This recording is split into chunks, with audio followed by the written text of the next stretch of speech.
台东林区管理处关山工作站为了宣导保护森林以及认识自然环境的观念，特别前进纵谷地区的校园做宣导活动。除了设计活泼的有奖征答内容，更播放了工作站徐山园的工作日常影片，让学生深入了解守护大自然的重要性。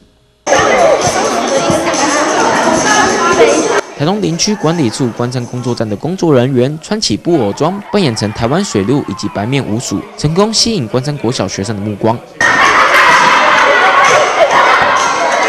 家知道这一只是什么吗？3个答案：1米老鼠，2山老鼠，3白面鼯鼠。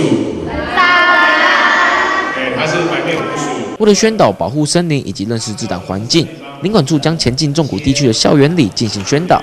第一站就来到了关山国小。爱林护林的那个观念呢，我们希望往下扎根，就是让小朋友呢，有爱林护林的那个观念，然后进而可以宣导出去。很难得有这样的一个机会，做这样的一个环境教育的一个宣导。台东地区呢，那长期都是一个非常重视山林保育工作。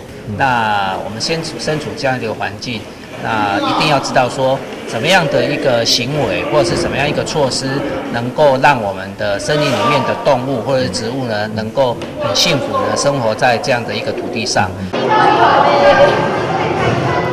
除了播放巡山员工作的日常影片，现场还设计了有奖征答的桥段，让小朋友对于认识大自然更加的印象深刻。答对了。我认识台湾水鹿，然后还有白面鼯鼠。我们要爱护身旁的大树，然后珍惜。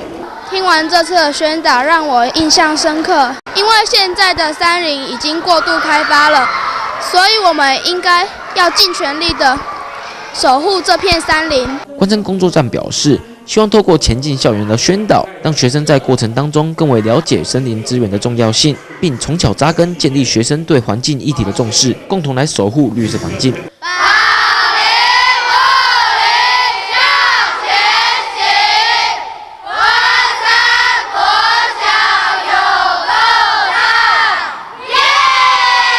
记者蔡灿关山镇报道。